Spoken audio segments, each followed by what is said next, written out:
A very good afternoon to our respective dean, heads of the departments, distinguished faculty members, research scholars, and all other participants gathered here and online. It gives me immense pleasure to welcome you all to the day 3 of our research methodology workshop on AI-enabled research methods and analytics. Over the past 2 days, we have explored various dimensions of AI and its transformative role in research. Today, we continue this exciting journey with another enriching session that will provide practical insights into research methodology, data analytics, and contemporary research tools that are becoming increasingly essential in today's academic and research environment. We are privileged to have with us an accomplished academician, researcher, and trainer who has made remarkable contributions to the fields of finance, entrepreneurship, and research methodology. It's my honor to introduce our esteemed resource person for today's session.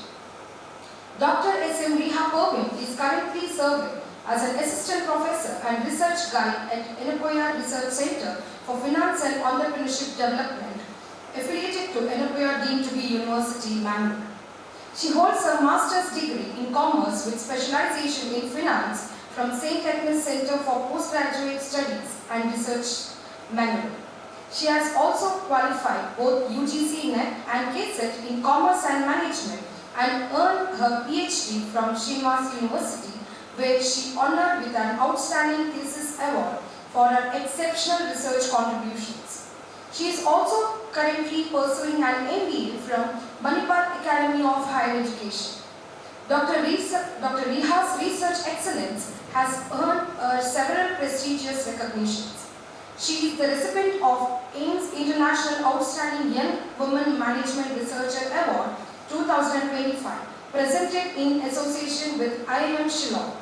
She also received 3 ICAI International Research Award 2025, including 1 Gold Award and 2 Silver Awards for her outstanding research in finance. More recently, she honored as the Best Faculty Researcher 2026 in Assistant Professor category at Enepoya Deemed to be University.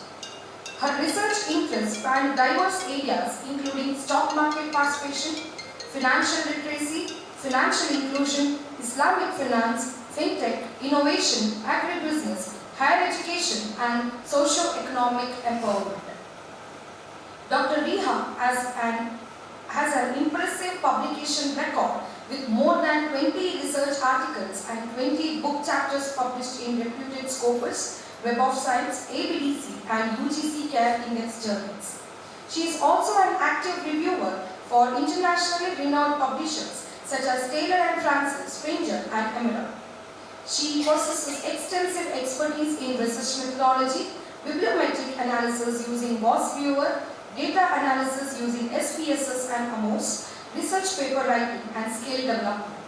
She has conducted numerous workshops on these topics at both state and national levels and actively collaborates with researchers across India and Europe.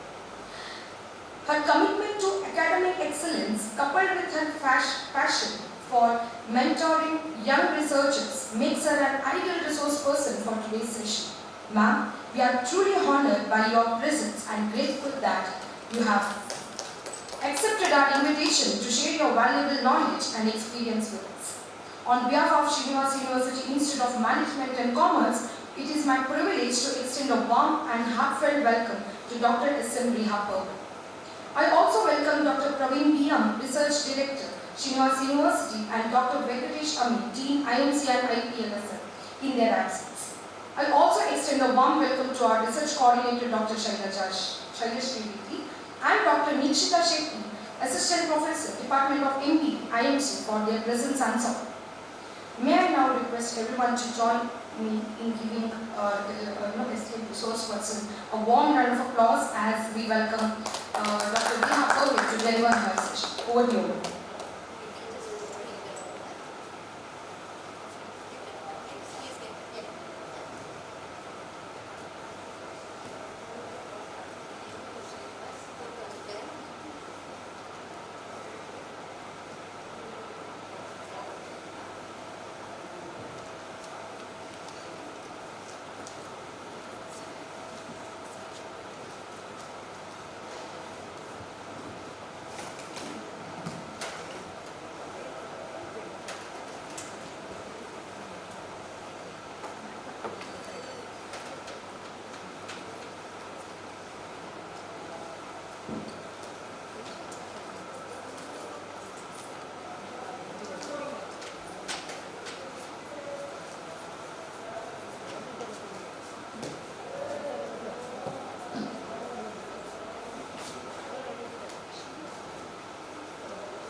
ನೀವು ಸ್ಟೇಜಲ್ಲಿ ಮಾತ್ರ ಹೋಗ್ಬೇಕಲ್ರಿ, ಈಗ ಸ್ಟೇಜಲ್ಲಿ ಮಾತ್ರ ಹೋಗ್ಬೇಕಲ್ರಿ.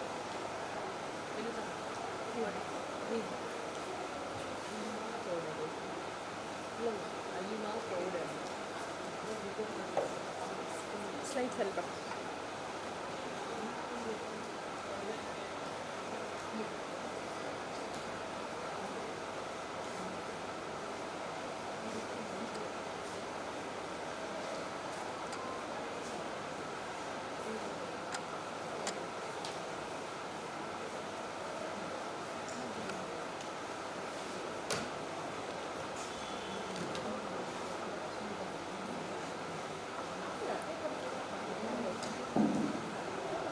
Good afternoon, dear researcher.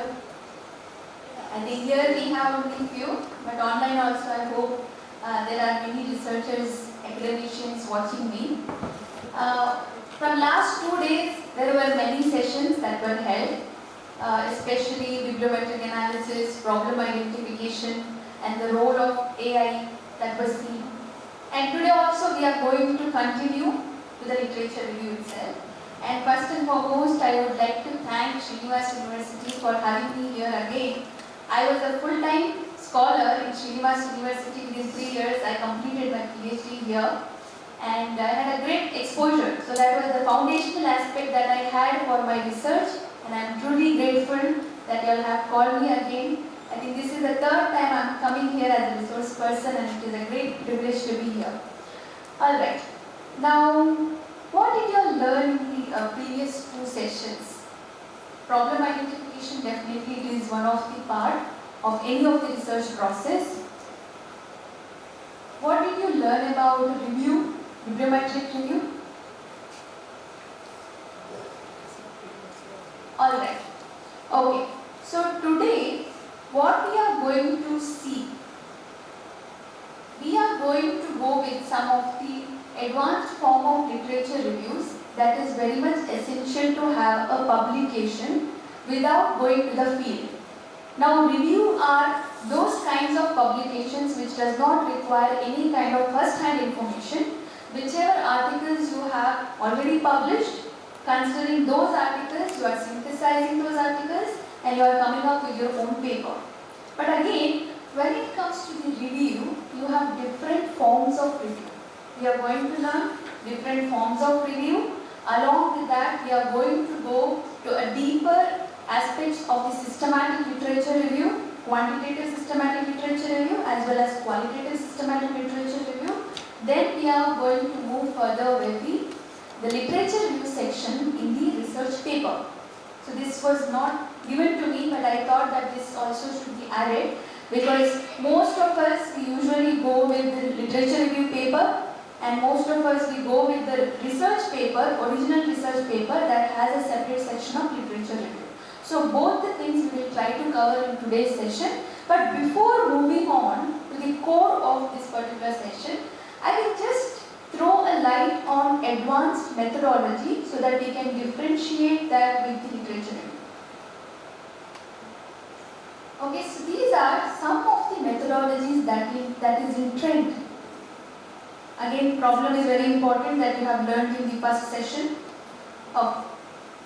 So these are some of the new or advanced methodology you have already heard of. But when it comes to the execution, there is an advanced execution that has taken place in the research papers. So first we have a qualitative analysis. So most of us, we go with the survey-based studies, right? We prepare a questionnaire, we circulate in the Google form, we collect the data, analyze the data, and think of publishing. But nowhere it is reaching in the Scopus Index journal. Nowadays, the acceptance rate has reduced to a significant extent, because there are many papers that is pending from last 1 year. All that we have compiled and we have kept aside, because no journal is accepting except Q3, Q4. Then we thought of going with some advanced methodologies. Recently I had the opportunity of going to IIM Bangalore, where there were a discussion about the advanced research methodology. And one of the advanced research methodology, which is not new, it is very common and it is the oldest research methodology, that is the qualitative study, right? Instead of collecting the data in the form of numbers, we collect the data in the form of text, visualization, videos, right? So that is a qualitative study. So one of the top journal that has published a qualitative research paper is regarding holding on to let go. Identity work in discontinuous and involuntary career transitions. So this is one of the amazing paper in terms of qualitative research. One of the professor from IIMB, Professor Mukta Kulkarni, has published this paper as a single author. And here, what she tries to understand is when we face some kind of drastic situation in our lifetime, which changes all the situation or which makes us stop, pause for a while and question ourselves, what is our identity? Have you heard of Ahluwalia? Major Ahluwalia, who was in army? Anybody knows about him? So there was a person called as Major Ahluwalia who was serving in the Indian Army, and there was an Indo-Pak war during that time wherein he was injured. And just prior to that, 2-3 months ago, he was the first person to climb Mount Everest in India. And after a few months, he was attacked during the Indo-Pak war where his spine was severely damaged. And after that, he was not able to walk in his own legs. So he was using the wheelchair. So this Professor Mukta took 30 of the army soldiers who faced with these kind of situations. Some lost their hands, some lost their legs. And by considering these soldiers, she has collected a data regarding their identity loss. Once you are severely injured, again you cannot go with the army, right? So you have to leave that particular profession or career, you have to join back to some other career. Now what has happened during this particular time, how their identity was altered because of this accident. So that is what was very important point here. Earlier theories have proved that if you face any kind of career transition because of any of the accident, you will stop and you will change your identity and you will go for the another identity. But she came up with a theory stating that if something happens in our lifetime, we will not change our identity. Rather, we will start accepting it and we will continue living the same way. Now, they were the soldiers. Because of this incident, they cannot continue as a soldier, right? But she came to know that they are ready to continue as a soldier, but not in the war zone, but as a normal civilian. There also they were serving the nation, and here also they will be serving the nation. So there was no identity loss, only the workplace was changed. This is what she has found from that, and this is how she contradicted the earlier theory. So this is how we need to plan some of our qualitative studies. Then we have experimental design. This is also emerging, and nowadays top tier journals are not taking a single study. You need to have multiple studies in a single paper, right? So we also started with a study wherein there is an irrational financial decision making that is taking place nowadays, right? So we thought of coming up with an intervention wherein when they make a decision, during that time if we are providing an intervention called as just-in-time financial literacy, whether their perception or decision making will change or not. Same way we selected 4 types of irrational decision making and 4 types of intervention. That is how experimental design is taking place. Then we have advanced quantitative studies, game theory, econometric modeling. Then we have a qualitative comparative analysis. This is also gaining prominence now because there are many budding scholars. If you have thought of only going with the survey related studies, please stop for a while and think of other methodologies. Right? Review paper, however, it is common for all types of researchers. Whichever domain you are in, review paper is something which is must. Right? Okay. Now, qualitative comparative analysis, it is more into fuzzy logic, wherein different combination, which kind of combination will have a greater impact. That is what it tries to see. And then we have a network analysis. Network analysis, one of the researcher, they have done a study. You can see the second one there. Who controls the Indian economy? This is published in A category. The role of families and communities in the Indian economy. Now this is about, we have different business families, right? Marwadis, Gujaratis, then Parsis. So just by taking their surnames, they have done the analysis in the board. How many of them belong to their family? How many of them belong to their community? Whether the family businesses are controlling the Indian economy or not. Just by taking their surnames, shareholders' names, the surnames of all the board members. Right? So these are the kinds of studies that are emerging. And last one is meta-analysis. We are going to touch upon this aspect also. We are going to do a hands-on session. And this is also gaining prominence. You can see many studies in FT50s. There are a lot of studies that is published related to meta-analysis in FT50 journals. Okay, now these are the types of studies that we have seen, that is the emerging studies. But which are the studies that is most impactful, that gets highest number of citations? Can you tell me? Those studies that get highest number of citations. Whether it is a survey-based studies, qualitative studies, experimental studies, mixed methodology studies, really?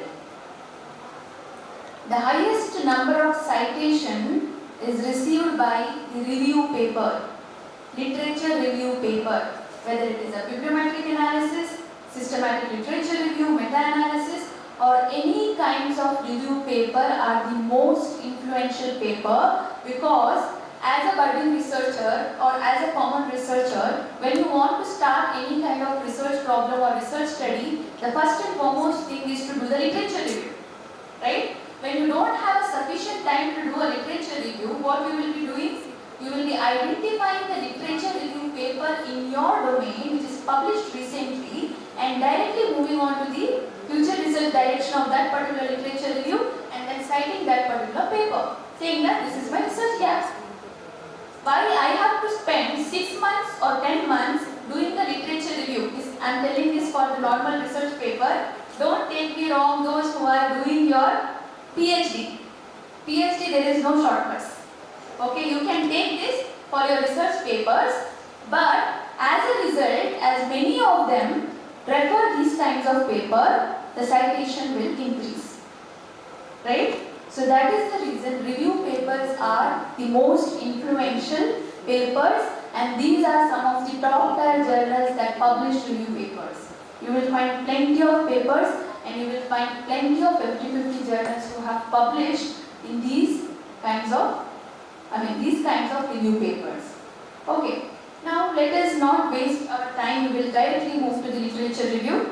There are different types of literature review. Okay, the most prominent for the publication purpose, what we can see nowadays is bibliometric analysis, systematic literature review, and meta-analysis. But there are other types of review also, right? Now we will discuss one by one all types of reviews. First one is narrative review. Can you tell me your idea about narrative review? 10 years ago, 5 years ago, when we used to do our PhD, when our elder researchers used to do the PhD, they used to randomly find some of the articles related to their topic, and the university says 100 research papers you have to review. Okay, what kind of research papers? It is not mentioned. So randomly 100 research papers will be found from any of the random databases and it will be reviewed. How you are going to do the review? Vandana ETL 2020 states that this is the purpose, this is the methodology, this is the finding, and this is the future research. Right? Then next one. So narrative literature review is the pure qualitative and subjective form of review. And there is nothing systematic and scientific way of conducting the research. right? And I cannot say that this will not have any publication opportunity. If you just look into this example, here can you see this? This is one of the published paper by considering the narrative review. Who has to do what to help mitigate cyber threats in healthcare? In healthcare, the most important problem nowadays is the cyber threat. So this particular article has just reviewed the recommendations for different stakeholders who can do what to stop this kind of cyber security threats. That's it. Just by taking the recommendations by different articles, they have prepared their own paper, only with 45 articles. It is like a storytelling, narrating the stories from different articles. That's it. There is no systematic or scientific approach. Alright, this is the first form of literature review, which is that form, narrative literature review, and it is the traditional form of literature review that has been done from long ago.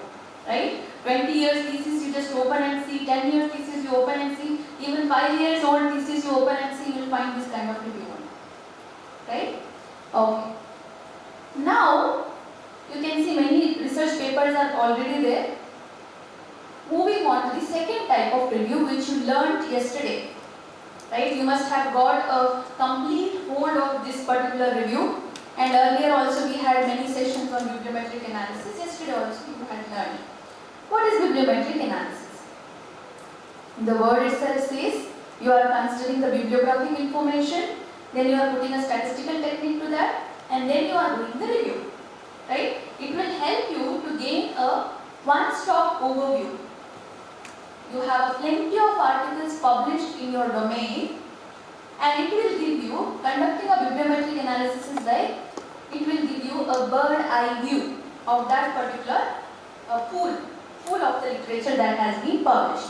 Right? Now, I'll just show you this example. Me and my scholar, we are conducting a study related to behavioral and psychological foundations of intra-household financial decisions. Right? So we conducted the bibliometric analysis using Wohl's giver, and you can see that nods, bigger the nod indicates what? Many times it has appeared in the literature. Smaller the nod indicates lesser time it has appeared in the literature. Every color has a meaning here. Every link has a meaning here. Every size has a meaning here. Right? So bibliometric analysis will help us to know which are the keywords in which the studies are already done extensively, and which are the node or which are the area where the studies are not done extensively. Everything we can get from the bibliometric analysis. Right? So as you had an in-depth exploration, anything you want to share from your side, what you learned? Huh? No sharing. Alright. So these are the information that we take, right? Yes, we take all the author details, keywords, institutions.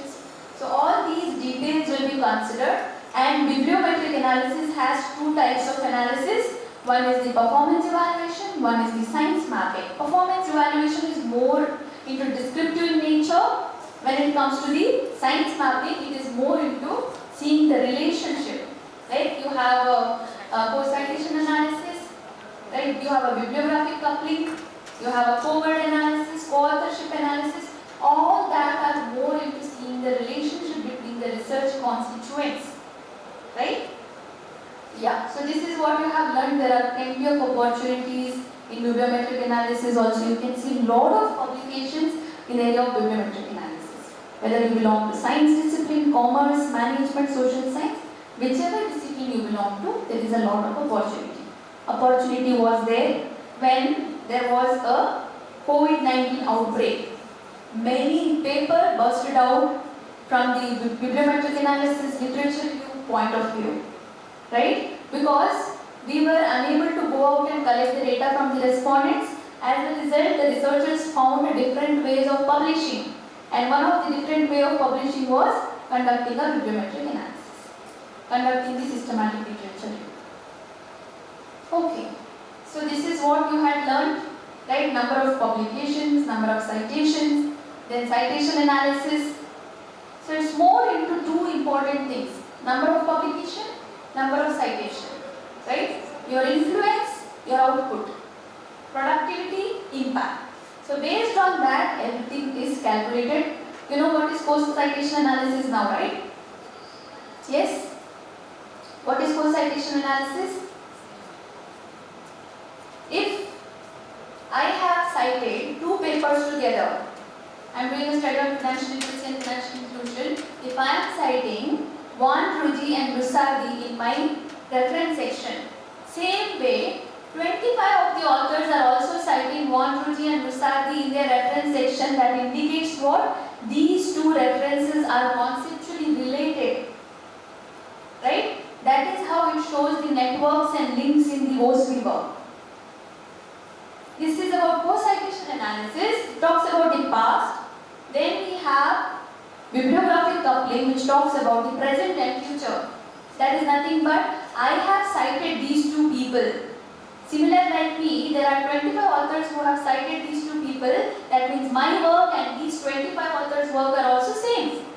Conceptually related. It talks about the present. Right? So this is what you all had learned in the previous session, covert analysis. It is very easy. The keywords you will be providing, right, below the abstract. It takes those information, it identifies the collaboration pattern. It identifies which are the keywords that has appeared together many times in the literature. Based on that, it will create the link. Okay, then co-authorship analysis, it will show the collaboration pattern between the country, between the companies, between the journals, between the authors. All that will be taken in this, and these are some of the bibliometric tools. You must have used VoiceViewer yesterday. There are lot of good visualization in R. You can use R also, right? BiblioShiny, that is R. Yeah. Now let us move to the very important part of our session, that is the systematic literature review. Yesterday, when you did a bibliometric analysis, how you started? Did you start with a keyword? Yes. Then you had various keyword strategies to apply. Did you follow Prisma? That we will follow today. Okay? Following Prisma, on that we will do today. Now, systematic literature review.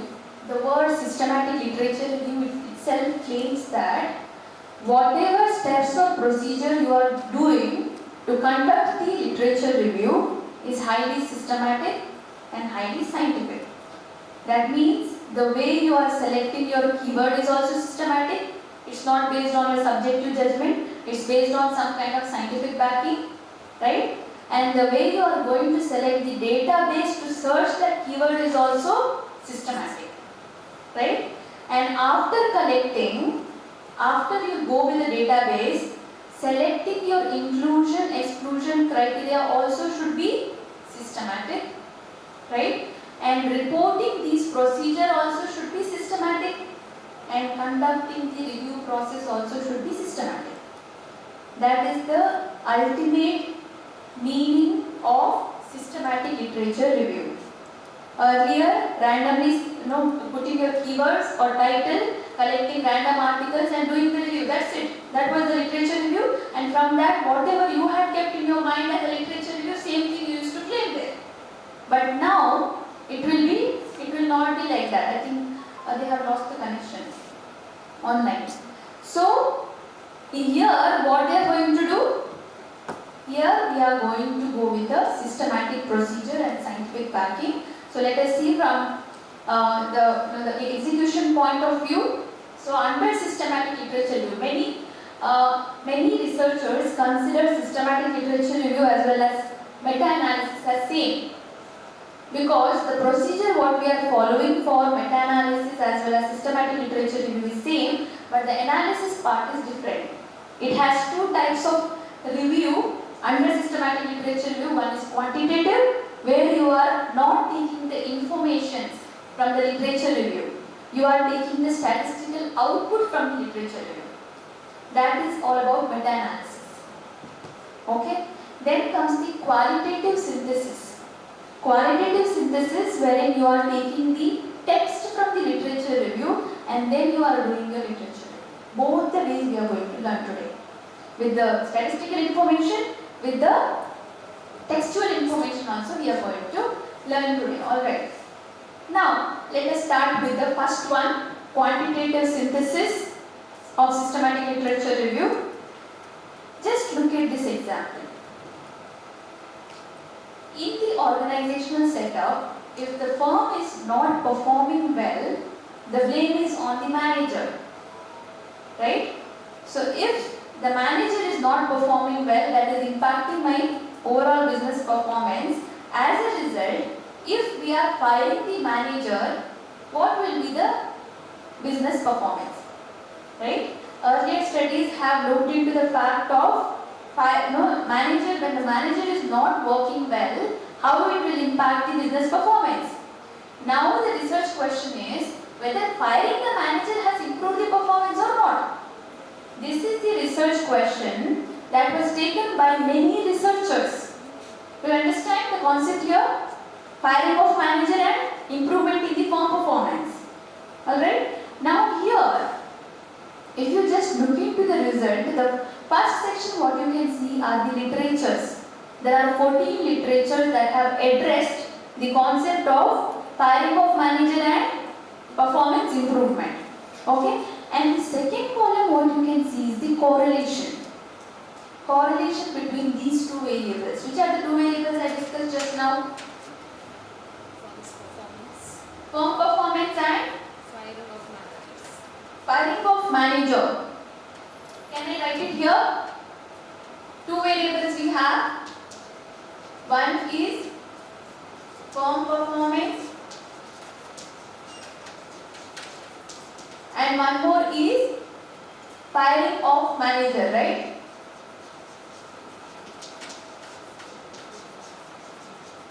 Okay, these two are the variables. Now all these authors have done a study on these two variables, and if you just look into the correlation section, what you can see there, some are positive, some are negative.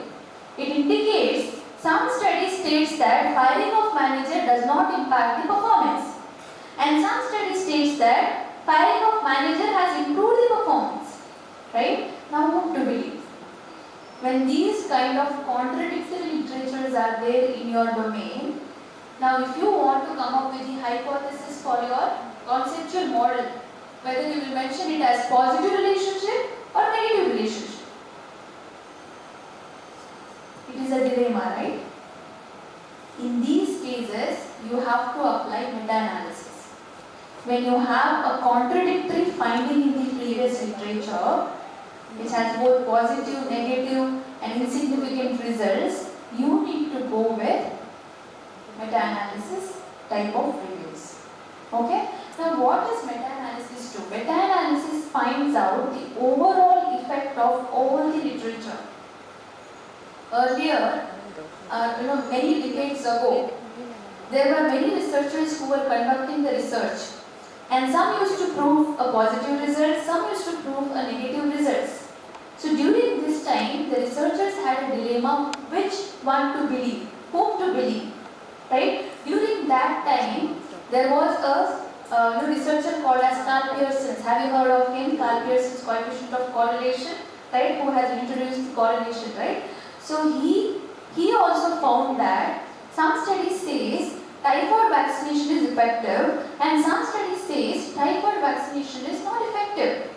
So what he did, he compiled all the studies together and he came up with the overall effect. But during that time, he did not gain any prominence. After some time, Fisher came into the picture. Do you remember studying about the Fisher, father of statistics? Right? Now this Fisher also started to do a research related to the agricultural experiment. He found that the results varies for different crops, different climate and different kinds of environment, right? So he identified the fact of the heterogeneity. Do you understand what is heterogeneity? Heterogeneity means there is a changes in the results because of changes in the context. If in India, if I am getting a positive results, in US I am getting the negative results, it is not because of any other reason, it is because of the changes in the context. I am a developing country and they are the developed country. right? So here meta-analysis tries to give you the overall effect when there is a contrary findings. At the same time, it will help you to identify the heterogeneity, and this heterogeneity will explore many moderators. Okay, and after sometimes, after Fisher's invention of heterogeneity, another person called as Hans came into the picture, who told that psychotherapy is not effective. Psychotherapy, we do the psychotherapy when there is some kind of psychological issues, right? So he proved in his study that psychotherapy is not effective. A person can recover on its own. But all the researchers contradicted. Most of the researchers contradicted, but some started to support this influential researcher. So by looking at these conflicting results, there was a person called as Glass who thought, I need to come up with a solution, because these contradictory results are actually impacting the understanding of the researchers. So that is how Glass came up with the meta-analysis, which is also called as analysis of analysis. You are taking the analysis of all the literature and then you are doing the analysis, and they compiled nearly 375 studies which spoke about psychotherapy's effectiveness, which had nearly 4,000 and more respondents, and they proved that psychotherapy is effective, and they proved Hans wrong. But Hans was very angry and he claimed that this is the mega silliness. Right? It is a nonsense. It does not make sense at all. How analysis of analysis can be done? How you can randomly combine the results of all the studies and you can give one single value? No. But after that, this last idea was adopted by many of the medical researchers. It was also adopted by many other disciplines also. That is how meta-analysis has got a prominence. What happens in normal systematic literature review, the researchers will subjectively review it, right? But when it comes to the meta-analysis, they will objectively review it. That is through the statistical figures. It may be correlation, it may be mean value, it may be odds ratio and other things. So today we will be taking correlation and we will trying to do the meta-analysis. I have sent you the template of meta-analysis paper also. I have sent you the meta-analysis Excel sheet where we are going to do the analysis, and if you have a good research topic in your mind, you can apply the same meta-analysis for your studies context also, and you can come up with a paper.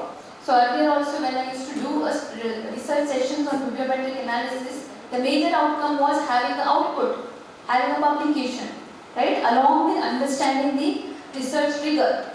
So here also I have given the meta-analysis template, and you can select your topic which is related to your domain where the meta-analysis has not been done, and you can apply the same procedure that we are going to learn today, right? I am audible to online participants also, right? Okay. Now only giving the overall effect will not be sufficient. It will also help you to understand if there is a variation, why there is a variation, right? So for that, this particular table will be helpful. When I am mentioning firm performance, there are many studies who have considered share market prices as firm performance. Better the share market prices, better the firm performance. And some studies have considered firm performance as ROA, return on asset, return on investment, from the accounting point of view. One is stock market point of view and one more is accounting point of view.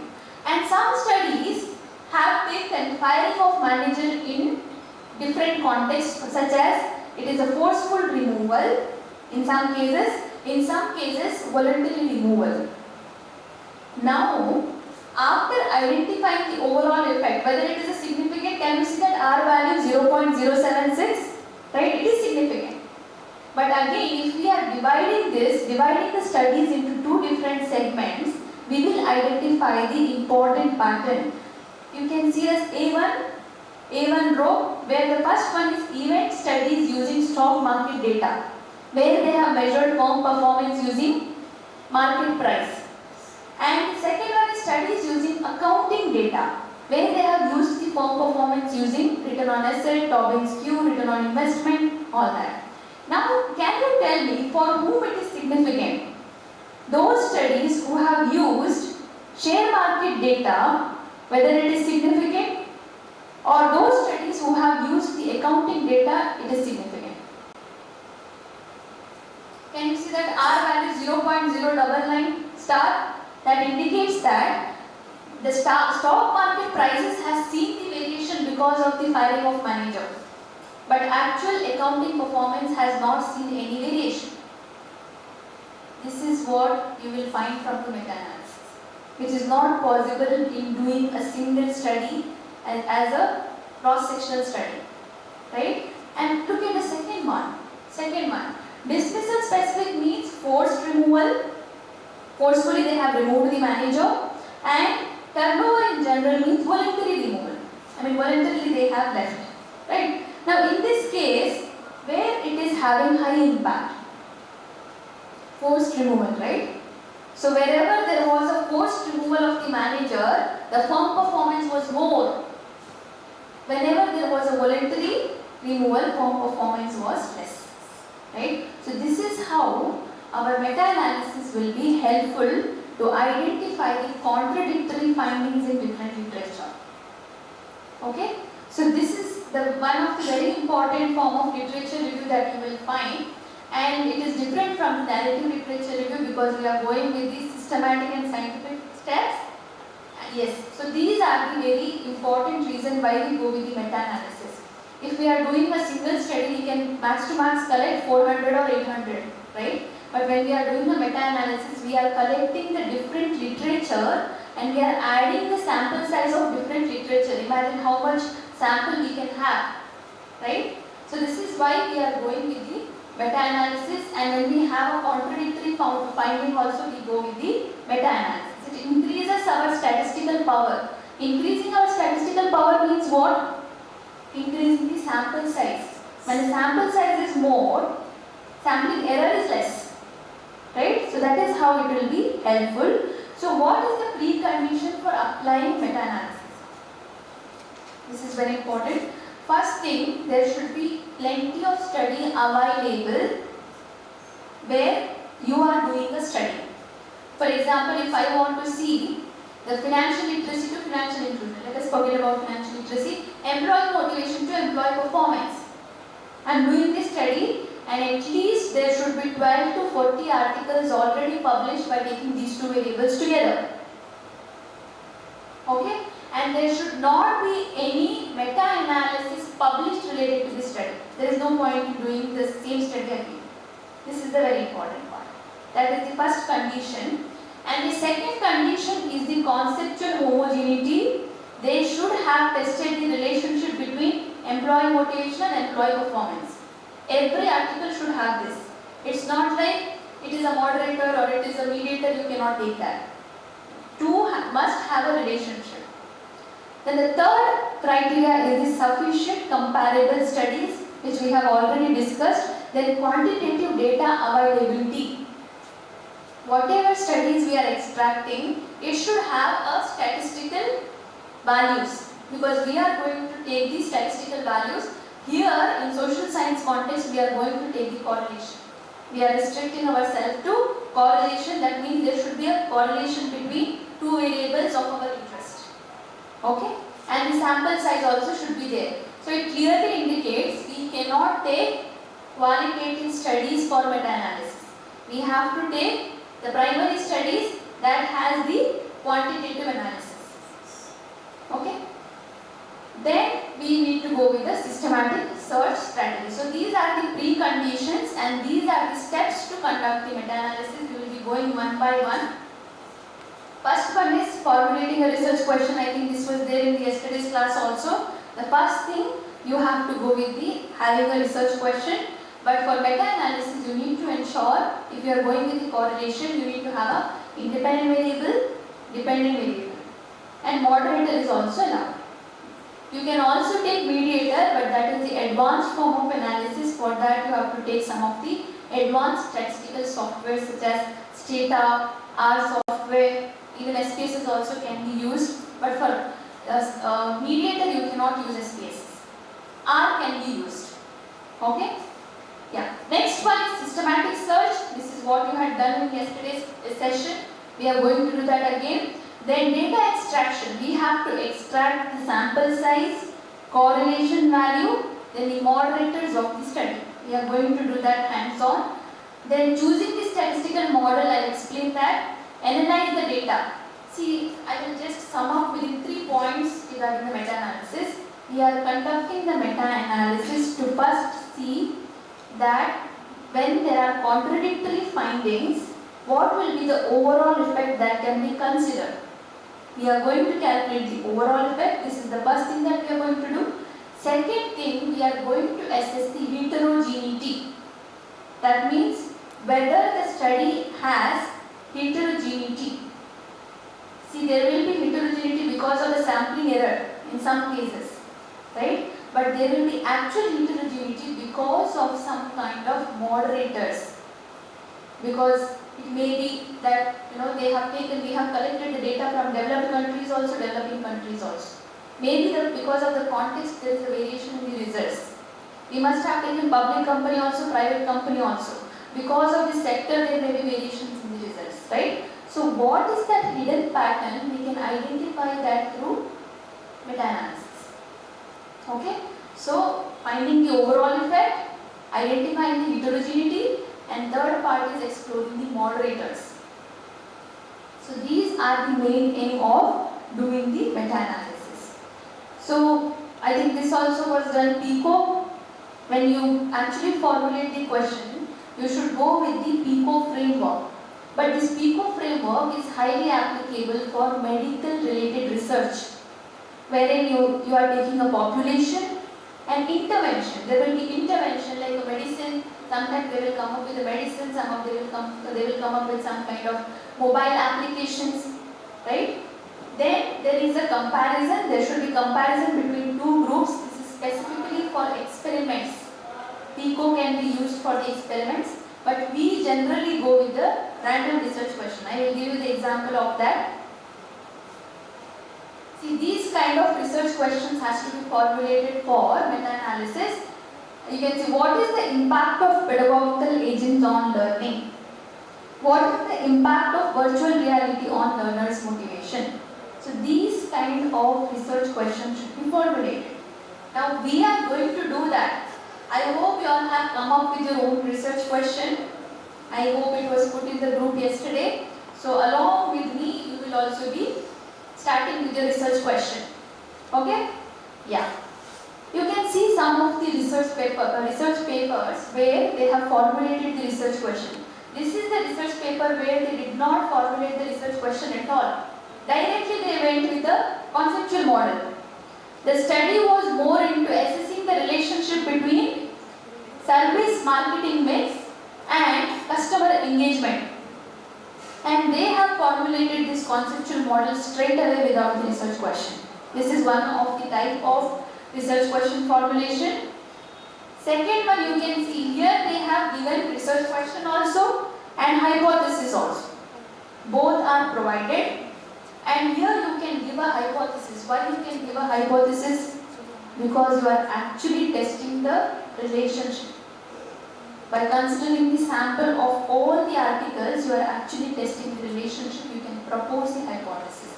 You can see here they have given the research question in the first, RQ1 and RQ2. You can also see that they have given the hypothesis also. Right? It is all about two variables, that is consumption value on consumer behavior. And you will also find the article that has research question, hypothesis as well as conceptual model. So this is all about employees' perceived benefit of artificial intelligence on AI adoption and job engagement. You can see they have developed a conceptual model, independent, dependent, then they have the moderators also. So in the meta-analysis, if something is novelty, it is the moderator that you are going to explore. Right? Because, for example, if I am conducting a study staying in India, I have collected 400 data from South Karnataka.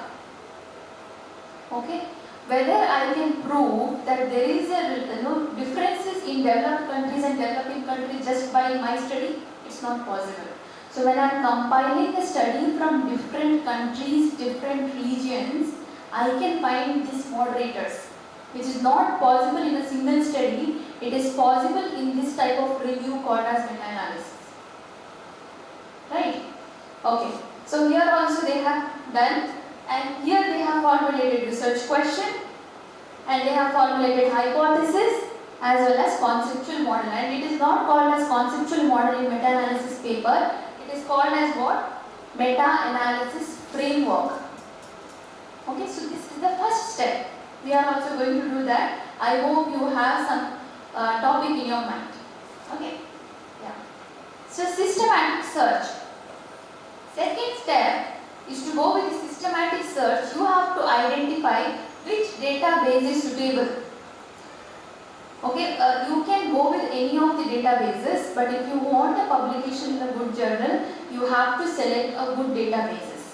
So these are one of the good databases. Recently, when we were also working on the review paper, we got a review from 5 reviewers who told that you have collected data only from Scopus.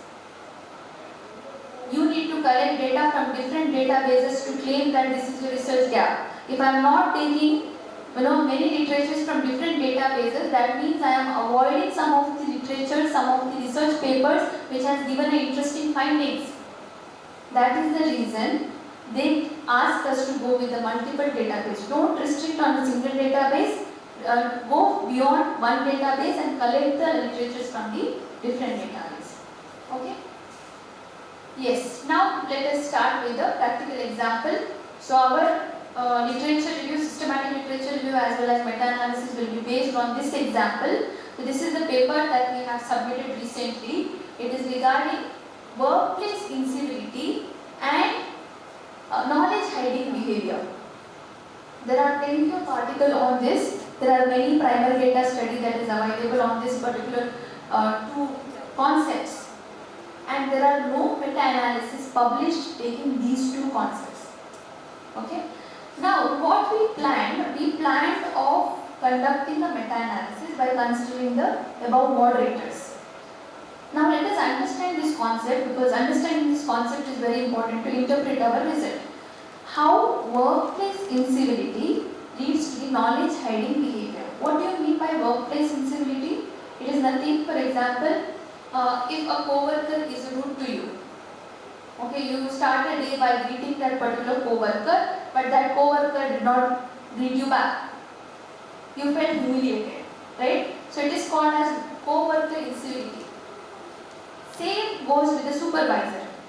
When a supervisor insulted you in front of everybody, that means it is a form of supervisor incivility. You understand, no? Civilization, then incivil means you are not treated well.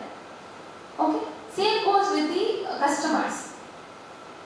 Customers humiliated you. You know how to help the customer, but you will not help him or her.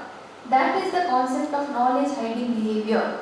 Tomorrow, because your co-worker insulted or did not treat you well, tomorrow if the co-worker needs any help, whether you will be willing to do? No. You will hide the knowledge from her or him. Same way, for example, the supervisor humiliated you. You came from some good institute where the accreditation was done. Now supervisor is in the process of doing the accreditation procedure. So this supervisor will ask the worker or the employee who was humiliated whether you can help me with this. He or she will say, I do not know, even though she knows. That is the form of knowledge hiding behavior. So I wanted to assess whether this workplace incivility leads to knowledge hiding behavior or not. I think the online participants are disconnected. Yes? So this is how I have selected. So this is how we have selected this topic, and we came up with the moderator home country, whether there is any difference in the developed countries between workplace incivility inclusivity and knowledge hiding behavior, developing countries, and then we took a moderator of industry type, sector, source of instability, theories used. So these were the moderators that we selected, and then we started our meta-analysis. Okay? Now let us start with the identifying the keyword. Now this is the topic that we have decided, influence of workplace incivility on knowledge hiding behavior. Now tell me, which are the variables that we need to consider? Which are the keywords that we need to consider from here? Tell me the variables, keywords. One is workplace incivility, yes, and one more, knowledge hiding behavior. These two are the keywords that we are going to consider for our literature review. And what is the next step? Once we identify the keyword, we have to go with the keyword strategies. There are different forms of keyword strategies. You must have heard in the previous sessions, right? The first strategy, choosing the search term. Now this workplace incivility may be known with different forms of synonyms. You may have different synonyms, so you should not leave out any of the article that has the same meaning, right? That is the first keyword strategy. You have to identify all the synonyms. And the second keyword strategy is the double quotation.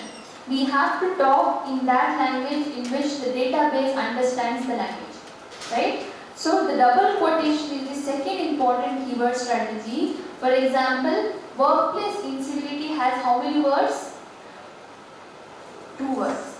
When you are feeding that into database, the database has a tendency of taking workplace as a separate word, incivility as a separate word. As a result, in order to consider those 2 words as a single word, we put a double quotation, right? That is also one of the form of keyword strategy. Then we have wildcard and truncation. See double quotation?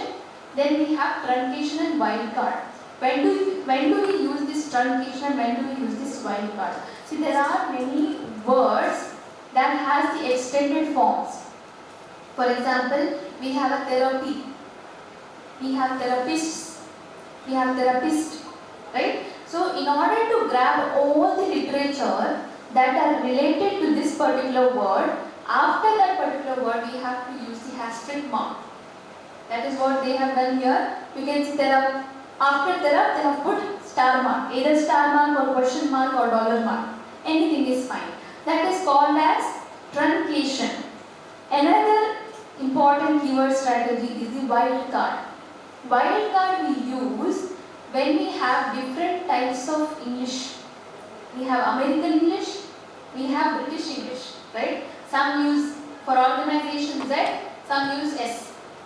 Now in order to avoid missing out any article, because the moment you are putting double quotation, it will identify only those articles that has the same word, right? So in order to avoid these aspects of missing out the article, we go with the wildcard. Wherever you write Z, then you have to provide the question mark or any kinds of other marks such as question mark, asterisk mark, all that. So this is another form of keyword strategy. Okay, there are 3. How many did we learn? 4. One more important keyword strategy which you must have learned in yesterday's session, that is booleans. Booleans, and, or, and not. We have learned this in high school, if I am not wrong, right? We had a Venn diagram. So what happens when you are having more than one keyword? How many keywords do we have in this example which I demonstrated? 2. Workplace incivility as well as knowledge hiding behavior, right? Now this workplace incivility may also be known as co-worker incivility, supervisor incivility, customer incivility, right? Now how do you write it in the database?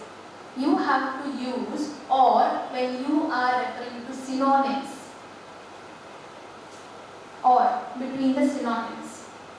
When you are going for the next new keyword, you have to go with the and. Now between workplace incivility and knowledge hiding behavior, what I need to put? And. Okay?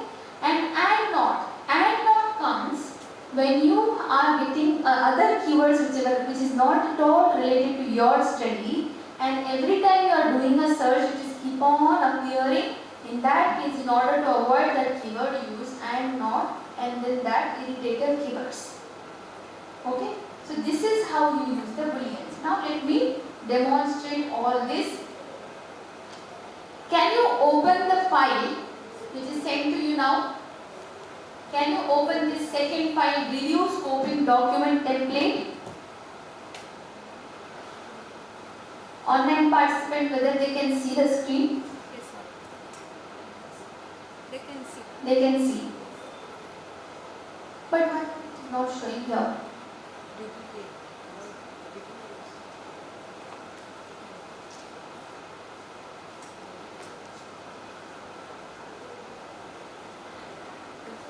Yeah. I think now it is visible. Yes. So this is the template that was given to you, review scoping document. So whenever you are conducting a literature review, the documentation is very important when it is a systematic literature review. Now you can see here, the first one, project title, and the second one is the research question. Now these have to be followed from your side. Okay, the whatever example I have taken was regarding workplace incivility and knowledge hiding behavior. So this is my title. Okay, and the research question is, the first research question is, what is the overall relationship between workplace incivility and knowledge hiding across empirical studies? This is the first research question. And second research question is, to what extent do contextual factors such as industry type, sector, sources of incivility, country characteristics explain variations in the relationship between workplace incivility and knowledge hiding behavior? This is how the title as well as research question should be documented in the document that I have shared. Right? So I request you to write your own topic. I will be giving you 2 minutes. You can take 2 minutes and write the title as well as research question. And please ensure in the title as well as research question, 2 variables exist. Independent, dependent. If you are going with the second research question, then moderators also should exist. Yes, I will be giving 2 minutes. We have only last 45 minutes.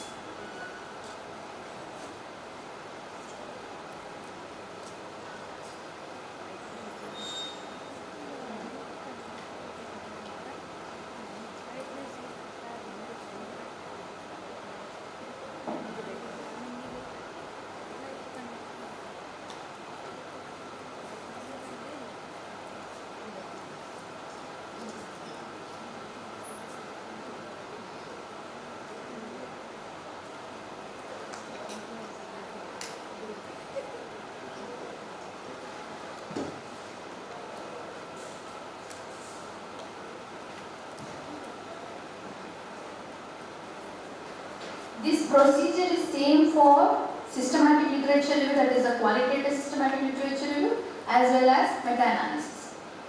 Both we have to use the same document.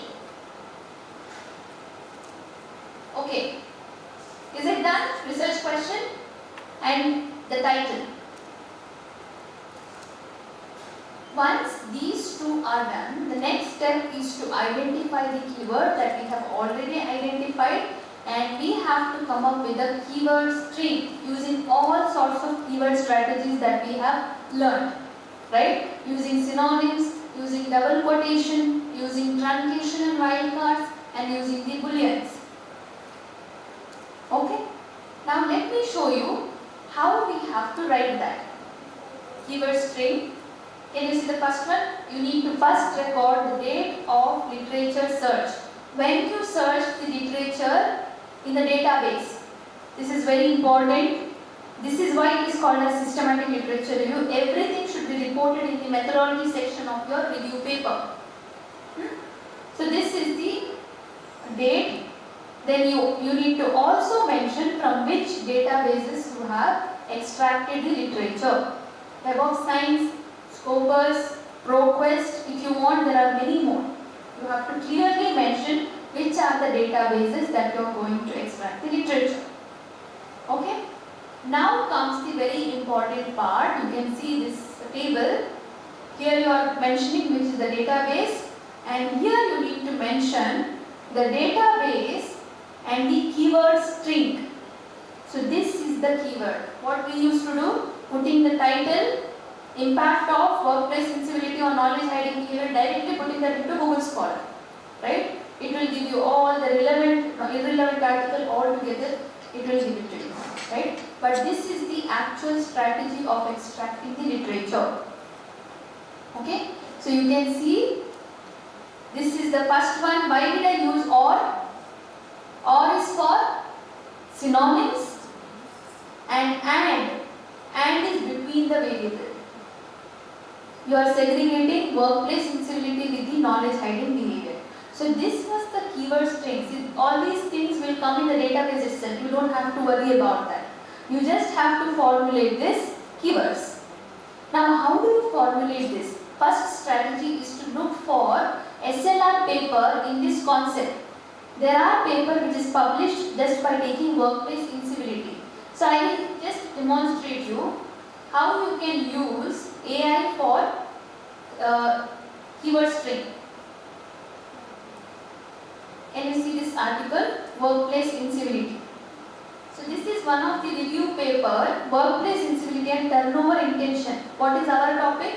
Workplace incivility and knowledge hiding behavior, right? So here, for this construct, I can take their keywords instead of me formulating. So we can just go to this section. Can you see the keyword? So these are the keywords that they have used, but they have not given us keyword string. What we can do? Copy this content, put it into ChatGPT and ask it to give the keyword string for Scopus, because for different databases it will be different. So you have to use AI for making your work easy. But whichever requires intellectual thinking, you have to put your intellectual capacity. But for this it is not required. Right? Instead of you preparing the keyword string, you just put this into ChatGPT. Whether internet is there? Whether internet is there? No, Wi-Fi is not there. Wi-Fi is not. That's okay. But when I'm explaining, are you understanding what you can do with ChatGPT? You have to put these random keywords into ChatGPT, and you can give the prompt. Provide the keyword string for Scopus database. Provide keyword string for Scopus database. What you can see here in this document, it is not what I have created. It is created by ChatGPT. Or you can also use Gemini AI. You can also use Claude. Right? Now this was the keyword that was fed into the Scopus database. When we fed this keyword into the Scopus database, how many articles we found, that also we need to mention. Total 17 articles were found. And the second database was Web of Science, same keyword string, but this is something different for Web of Science which we do not know, so I have asked ChatGPT to do. Okay? And here I have got how many? 29. Imagine I had restricted myself to only Scopus, I would have got only 17 articles. Because I took another database, I am getting additional articles, that is also very important. Right? I am getting 29. Same goes with the other databases also. But the string will be different. For the string identification, you can use AI. You can do that, but when you are submitting it for the good journals, they will expect these databases. That because we are having a limitation. Yes. So we can use publish and perish first and at least try out. Yes, you can do that. You can do that. At least that can be submitted as a conference proceedings. It can also be presented in the different conferences because meta-analysis is also acceptable in good conferences. Okay, that also can be done. Yeah, once that is done, now see I have referred one article for this keywords. I have to provide that article reference also. Right? So this was the article that was referred, and I have referred this article also. If you see this article, it is giving me plenty of synonyms. See, for knowledge hiding, all these were taken. I just took the screenshot and put it into ChatGPT and asked it to give the keyword string. It has given me the keyword string. Okay? And I have to give the reference of this article here. These two references were given. Once this step is ready, you have the data set. This is also sent to you just for the practice. I think I have sent you ProQuest database, Scopus, Web of Science. This is how it looks like. If you just see Web of Science, it looks like this. This is the data set that I am having. Now I need to compile the data set from different databases. Right? So this is the master sheet. If you open this master sheet, I have taken only the necessary information. Author, title, year, source, cited by DOI abstract and author keywords. Right? You can see the first 17 is from Scopus, then Web of Science, ProQuest. Now the problem is, once you extract the data and once you merge all the data, there is a problem of duplicates. That means whatever is there in Scopus, same articles may be there in the Web of Science also. Same article may be there in the ProQuest also, right? So we need to remove the duplicates. The duplicates also has to be reported. For example, how do you do that? So those who are practicing with me, you can just select the title column. It is already shared with you, master file, and you can give sort or filter A to Z. Sorted, it has sorted out. Now if you see the duplicates, can you see this? These two are the same articles. Same articles repeated twice. You have to remove one. And if you see here, 3 articles, that means in the 3 database also it is there. Keep one, remove 2. So how you can do that? So this is all manual you can do. You can also do this in R. R will remove all the duplicates and give you. Okay, this is how you have to identify. So this is duplicate. All these yellow highlighted are duplicates. All these should be removed. And you have to report that in this template stating that the duplicates removed. How many were repeating? 28 duplicates we have removed from the Excel sheet. This also has to be reported. Right? Now when you are extracting the data from the database, you have to set a inclusion-exclusion criteria there. Only those articles that have these 2 keywords and only those articles that are original in nature. That means it should be primary data articles. You cannot take literature review, you cannot take conceptual papers because meta-analysis does not take that. Right? So all that should be mentioned. Unique items for phase 1 screening. How many were remaining? 34 were remaining after removing that. And for every removal, you should give the reason. Why did you exclude? Everything should be reported. Otherwise, your systematic literature review paper will not move forward. The first question that will be asked to you is the prisma. What we are doing is prisma, but I will be summarizing it later. Okay? So this should be replicable. If somebody is applying the same strategy what I have applied, they should also get the same result. Then only my study is valid. Okay? Now tomorrow if anybody wants to do a literature review by taking my methodology, it should be replicable. That is the reason we document this. In this, proving the validity or accuracy of your study depends on the protocol of PRISMA. Okay, if you don't maintain this, then it is very difficult to publish this paper. It is very difficult to defend your Viva votes also. Nowadays in the Viva votes, more than seeing your literature review, how systematically you have extracted the literature review, that is something that they are asking for. Right? So please be very careful when you are presenting your literature review section. Okay, so these are some of the exclusion you can see. I have excluded review related article, bibliometric related article. Then you can see only those which has these two variables.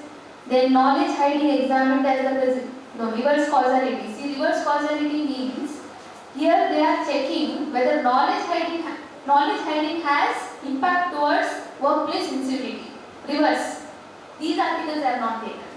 So all these you have to mention. So total how many studies were taken? What was your inclusion criteria? This was my inclusion criteria and this was the exclusion criteria. Everything should be clearly mentioned. Then comes something little bit advanced, that is the reliability. How we check reliability in our primary data study, no? Same way here, all these things should be coded by two different independent authors. Then we should check whether whatever I have coded is similar to whatever he has coded or not. That is where we check Cohen's kappa. That will be little bit more of statistical parts. We will be keeping that aside because we don't have sufficient time. So this is what you need to maintain as a record. Very important part. Okay, once that is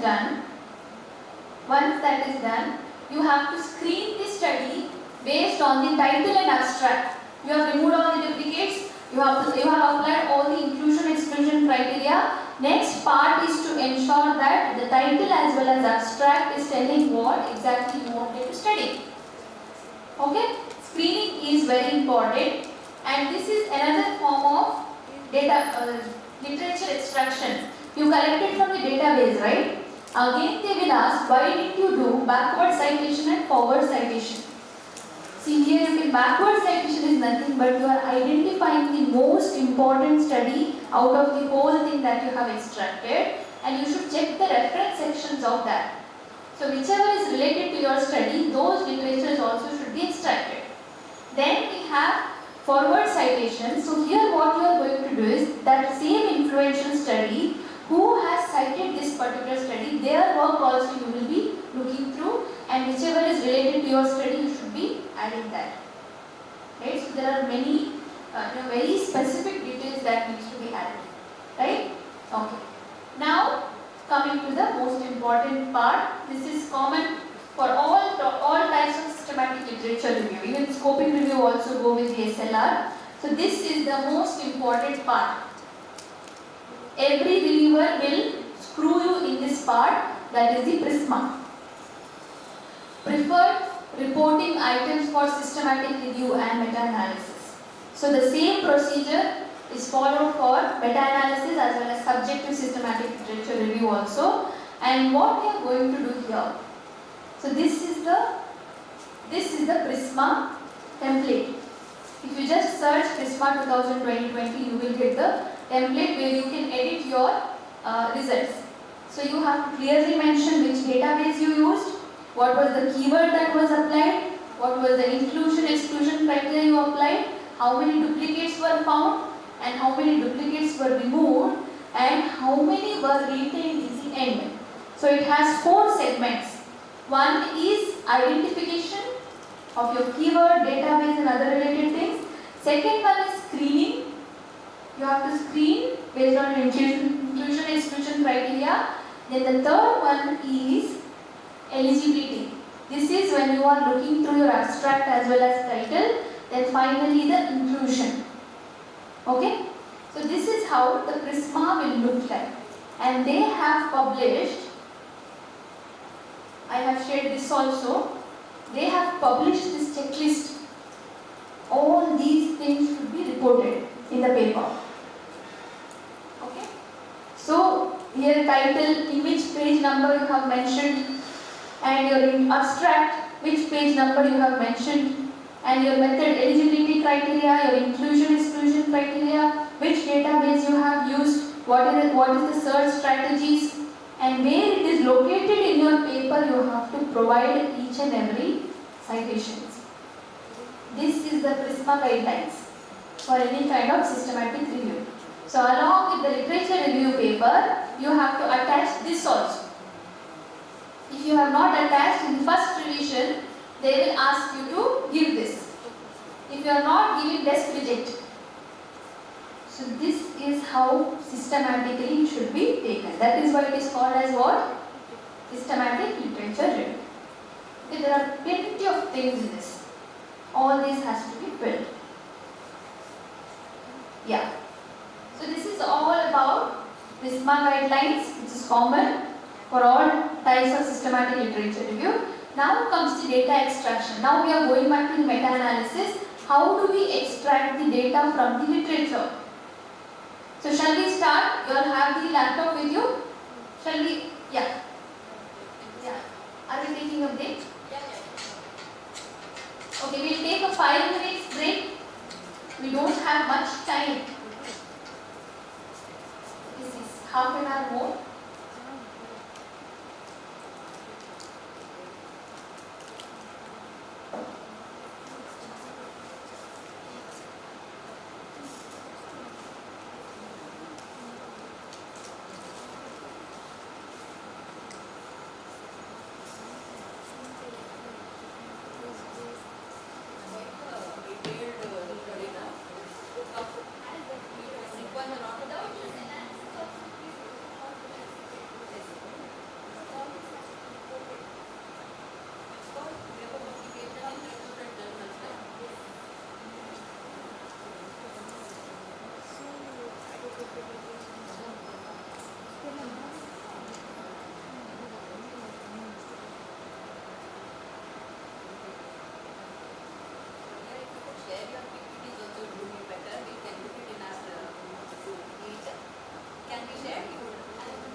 on, if you have the material that was sent, we will extract the data.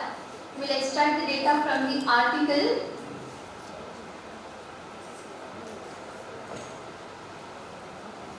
Okay, can you open this data extraction Excel sheet? Open this sheet and just look at the columns that we have used here. Author, title, year, source title, DOI, abstract, then keywords, then source is also mentioned from which database we have used, and then inclusion status. So this will help you to identify whether your study this particular literature can be included or excluded from the study. So as per the screening, we identified that it should be included, right? So we don't have to give reason for exclusion. Then what was the independent variable of this study? It was co-worker incivility, then knowledge hiding behavior, and we extracted the sample size from that paper, then correlation value, home country, industry type, sector, source of incivility, and theories used. So these were the data that we have extracted from the literature. Now you have to do the same. Yes?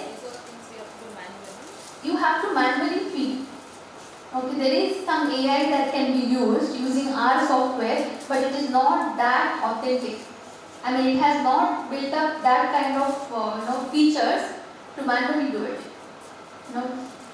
Now we have to rely on our manual capabilities, because when we are finally coming up to the eligibility, we will have maximum 40 studies, 40 to 45 studies, not more than that. In some cases, rare cases, you will have 90 studies and other things. That time it will be difficult.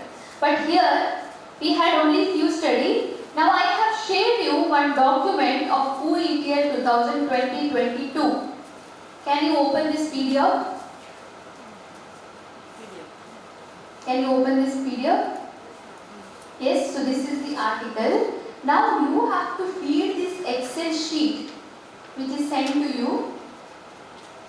You have to feed from here whether this study can be included or not. Just look at the title and abstract and tell me whether it can be included or not.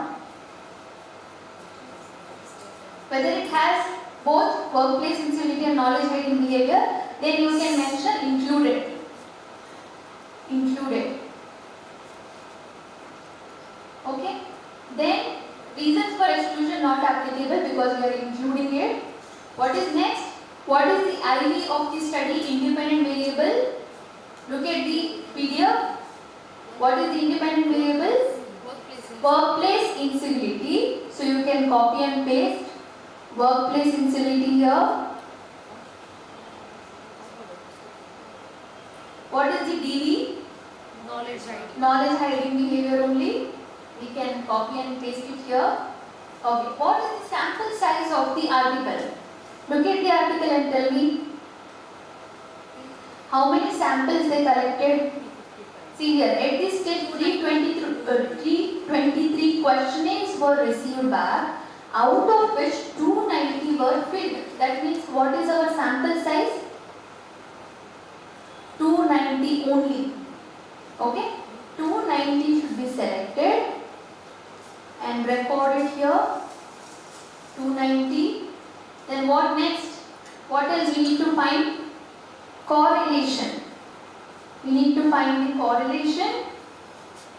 So go to the paper again. See the correlation between workplace incivility and knowledge hiding behavior. Where you will get that? In the result section. See, this is the correlation. Can we take this? Knowledge hiding behavior and workplace incivility. What is the correlation between two? 0.494. Copy that and come to the Excel sheet.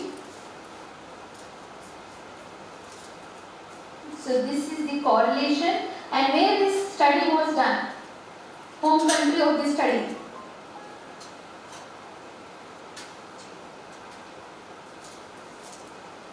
Anyway, they have mentioned the country.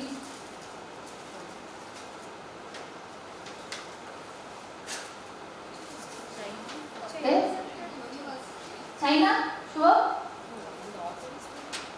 Go to the methodology section and check.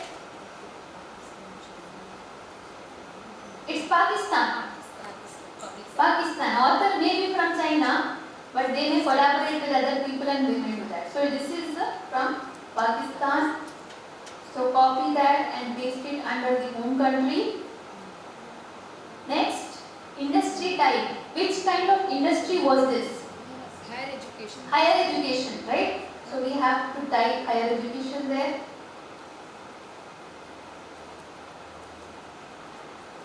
Okay, what else?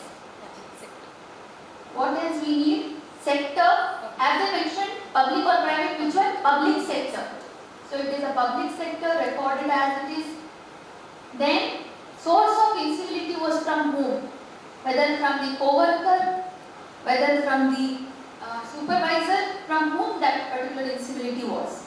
If they have not mentioned, then you have to just write general workplace incivility. Okay? And for this you can use, I cannot recommend directly, for this you can use ChatGPT. You can put the paper and ask it to provide what is the source of incivility, which is the theory that was used. Again you have to cross check.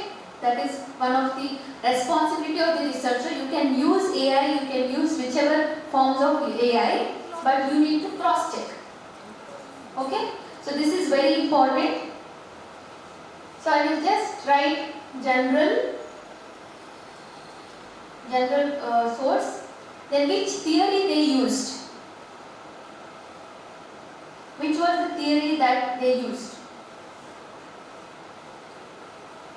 You can just click on Control F and search theory. Which theory they have used? Conservation of resource theory. Copy this and paste it there.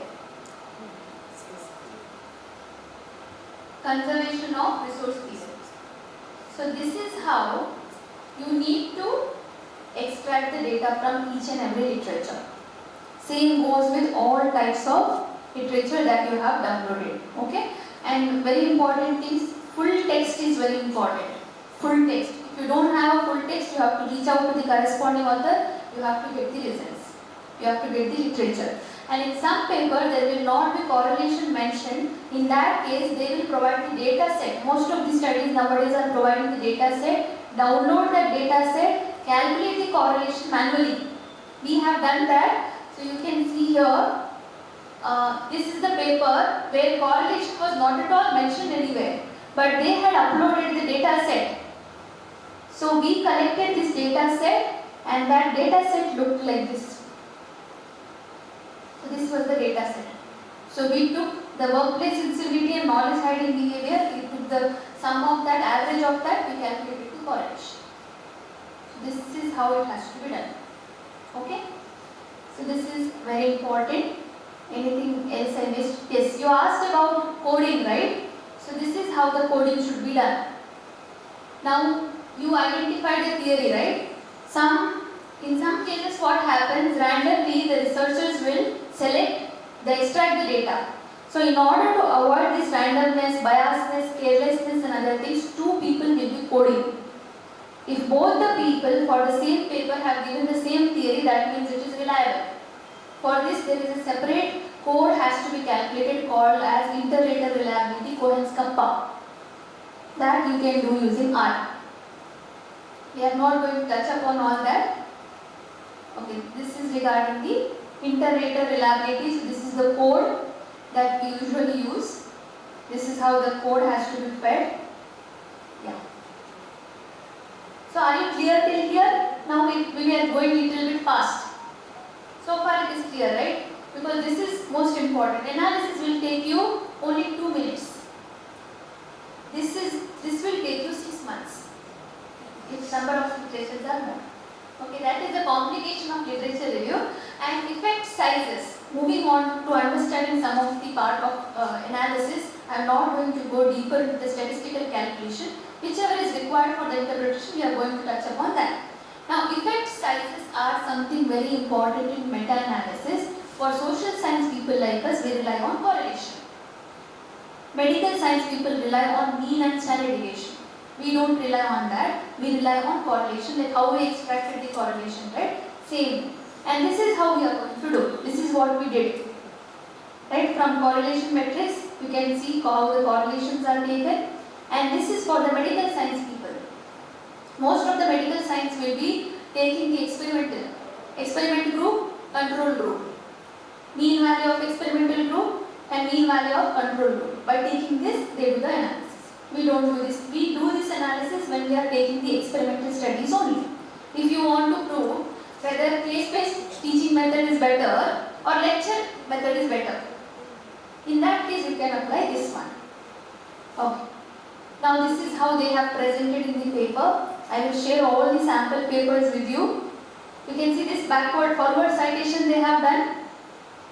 Everything is detailedly reported. We talked about 40 papers. How many they extracted? 5,769. And here also you can see 2,719. Finally. See, you can see that they have conducted a meta-analysis just by taking how many papers here? 22. And it is published in top tier journal. This is the top tier journal. And this is the A category journal. Here how many they have taken? 139. So if you ask me what should be the number of articles, I would say that 12 to 40, more than 40 is highly recommended. If you want to reach to Q2, Q3 journal, keep it 12, 14. I cannot tell keep it. It is up to the data that you are going to collect. If you get more, you have to keep more. Don't go on your convenience. Researchers' convenience nobody is going to consider. Okay? Whether it is a sampling technique or whether it is this technique, we should not always go with the convenience. We should always go with the scientific approach. See, this is medical. I told, right, mean and standard deviation. So here they have found whether having a mobile health application app leads to the better medication adherence. That means taking tablets on time, taking all the treatments on time, right? So here they have found that mobile application has impact. It is effective. That they found through what? Meta-analysis. Okay, so this is also very important part. I am not going to give more focus to this. Forest plot, I just explained these parts. So there are three statistics. One is Q, tau square, I square. So these are the statistics that we are going to take to analyze the heterogeneity. Whether your data set has heterogeneity or not, to assess that we go with what? These three statistics. If we prove that there is heterogeneity, that means there is hidden moderator. Okay, once we get this, then only we can proceed further with the moderation analysis. Okay? Yeah. So subgroup analysis is also one of the form of moderator analysis where you cannot measure your moderator using the numeric terms. For example, if I ask you annual income, if your annual income is the moderator, it is quantifiable, right? You can easily quantify that. You can directly go with the regression analysis. That is called as meta-regression. But if your moderator is developed or developing country, it is purely categorical. So in that case, you have to go with the subgroup analysis. All clear? Yes. Now let us start with some hands-on again. We will go back to the data set. Can you open data file after coding? Please open data file after coding. So this is the pure data set. Now I have altered it according to the results. Okay, just to give you more explanation, I have altered some of the data, whatever is collected, so that we can get a good result and I can explain you well. So these are the data that was collected along with the moderator. Final data set. Now how do we do the analysis? Shall we do the analysis? Yes? Okay. Now open meta essential correlation data. Open this. Did you get this? Very simple. Within 2 minutes we will finish the analysis now. Fast. Quickly open the Excel sheet. All open? Did you open the Excel sheet? Yes. Now open this data. Open this data, and we need two important things. One is the sample size, one is the correlation value. Come back to this meta-essential correlation data, and we need to feed correlation value and we need to feed number of subjects. We should not touch any other column, only study name, correlation, number of subjects. Only these three columns we are going to touch. We are not going to touch any other column. Everything the Excel only will do. Study name, correlation, sample size, only three. Don't touch any other column because there are already inbuilt formulas. Now let us start copy pasting. First we are going to take what? Study name. Copy this first column. Copy it. Copy and come back to this meta essentials and under study name paste it. Give a right click, just give paste values, automatically paste it. And wherever there is a study name you can see it already has calculated yes. Okay. Next what we need to copy? Yes. Copy the study name. Did you copy? Now let us copy the correlation value. Copy the correlation value. Can you see this correlation column? Copy this. Copy this correlation value. Follow me. Go to the sheet again and paste correlation. Correlation value has been pasted. And here some are positive result and you will also find some are negative result. That means there is a contradictory finding in the literature. There is a need of meta-analysis. Now moving back, what else is remaining? What else is remaining? Sample size is remaining. Copy the sample size. Copy the sample size and paste it in the meta-essentials. We are pasting the number of subjects, that is our sample size. Paste it, done. Only these three columns you have to touch. Other columns please don't go to touch. We have done the analysis. Now you want to see the results? Let us go with the results. The first thing is the forest plot. Forest plot is something like this. It will show the description of your data. Where does the correlation value fall? So this is the visualization of your correlation results, forest plot, and this is the overall effect. And how do you find the overall effect? This is the table you have to refer to. There are many correlation values that you have extracted, right? Now the overall correlation is how much? Overall impact of workplace incivility on knowledge hiding behavior is how much? 0.50. That's it. Now we need to check whether there is a heterogeneity Q, tau square, I square. Higher the Q, tau square and I square, higher the heterogeneity. That means there exists a hidden pattern, hidden moderators. Now we have to identify the moderators. Okay. Now how many moderators we had decided earlier? If you just look into this, how many moderators we have? Home country is one of the moderator. Industry type, sector, source sensibility, theories used and publication year. Now one by one we will do it. For every moderator will take 1 minute, not more than that. Copy this, home country. Copy this. Come back to the meta essentials. Come to the input file. You have to feed anything in the input only, no other sheets. Okay, can you see the subgroup? Paste that under subgroup. Is it pasted? Done. So we are testing our first moderator, that is to check whether there is any difference in the relationship between workplace incivility and knowledge hiding behavior in developing country as well as in developed countries.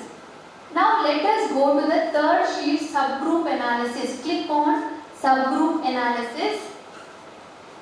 Did you click? Yes. Now you will see here, this is the developed country, this is the developing country. See the correlation? 0.68. For developed countries, the relationship between these two variables is more or less 0.68. And for developing country it is 0.48. There is a variation in the different countries. That means we are telling that there is a moderating role of developed and developing countries. But you need to also check the p-value. Whether we have a significant p-value here? No, it's not significant enough. That means this is not playing a significant moderator. There may be variation, but there is no significant moderation. This is the first moderator. Shall we go for the second moderator? What is the next moderator? Now, let us not go with this. Let us go with the source incivility. We'll come up with the fourth moderator. Just copy the moderator. Sources of incivility. Sources of incivility. Come back to the input page and under subgroup paste this. Okay. Now we will see from which source it has a highest impact towards knowledge hiding behavior. Whether if you have a co-worker incivility, whether the knowledge hiding behavior will be more, or when it is a supervisor incivility it is more, or when it is a customer incivility it is more.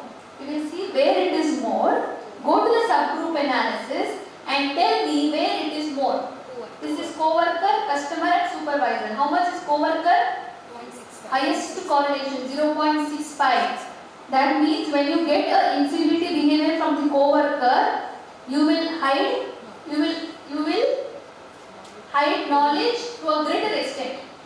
You are not ready to share your knowledge with your co-worker because he or she humiliated me. But for supervisor, it is there, but it is not that much.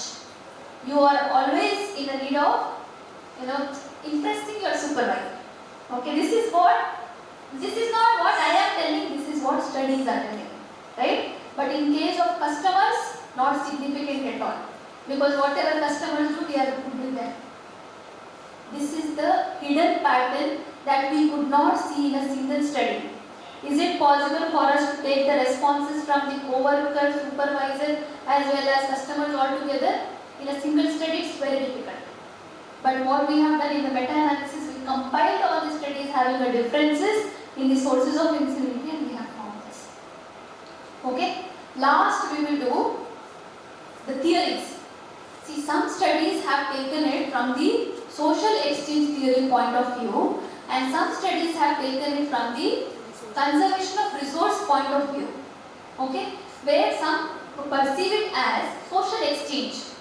If you are good to me, I will give you the knowledge. Whatever I know, I will share with you. But if you are not good to me, I will also not be good to you. Okay? But conservation of resources, it is different. It is like you are emotionally exhausted, you are emotionally drained, you don't want to share your resources with the others. Now, which perspective the contribution is more? That is what we can see. Can we copy now? Copy this part. Yes, copy this part. Come back to the Excel sheet. Paste it under subgroup. Let us go to the subgroup analysis. Now tell me. Where the correlation is more? Most of the studies, we can better understand the relationship between workplace incivility and knowledge hiding behavior from the perspective of which theory? Social exchange theory. That says that if you give me, I will give you back. If you are good to me, I will be good to you. Okay, so we can understand this from this perspective. This would not have been possible by considering a single study. In single study, I can take one theory only, right? Which theory best suits I can do by compiling all the studies together. So are you understanding the gist of meta-analysis? Yes, I have shared the template of the paper also. You can refer to that. Then there are some robustness check that we do, publication bias, because most of the time what happens, we conduct many studies where we are expecting positive relationship.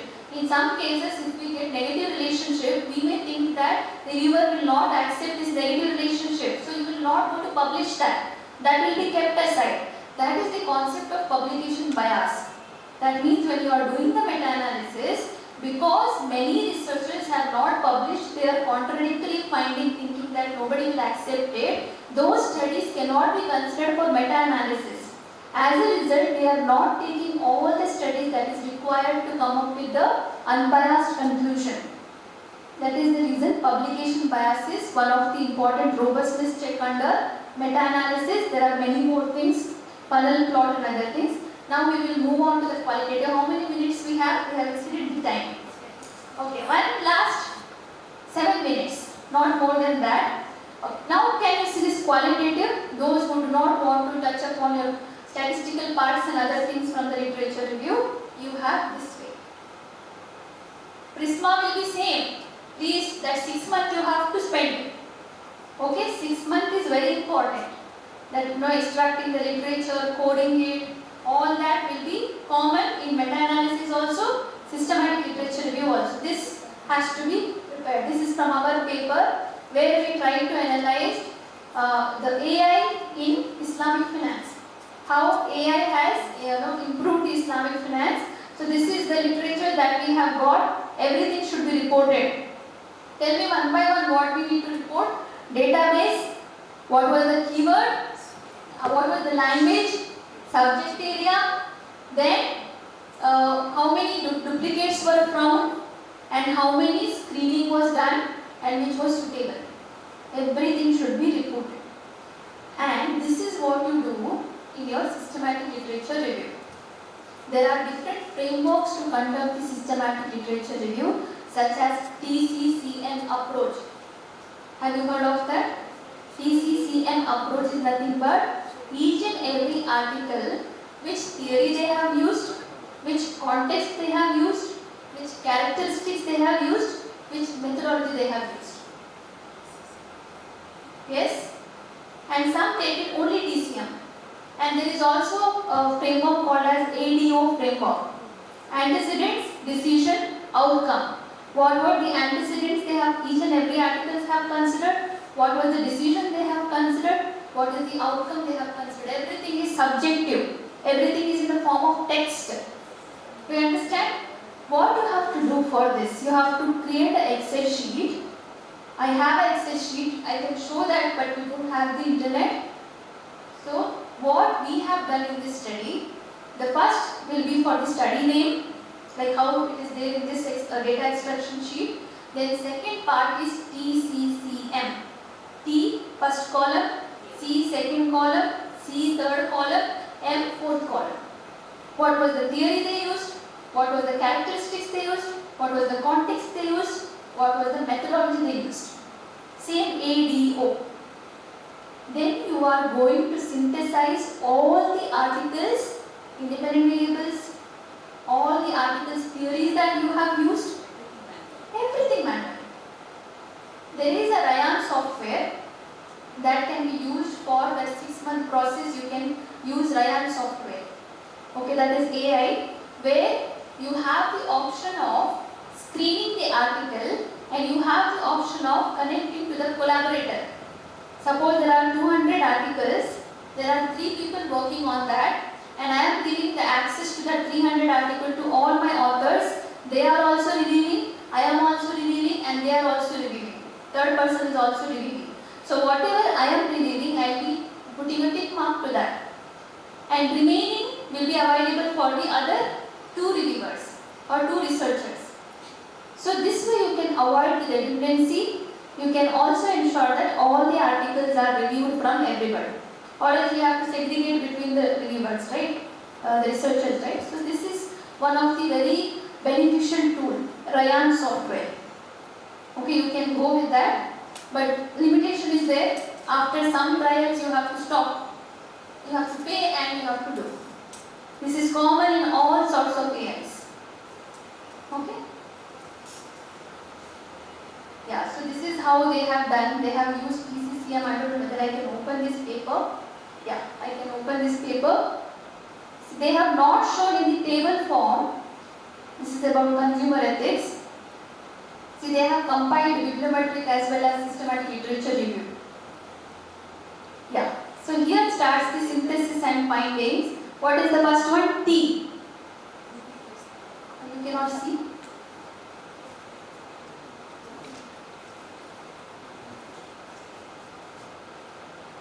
Can you see now?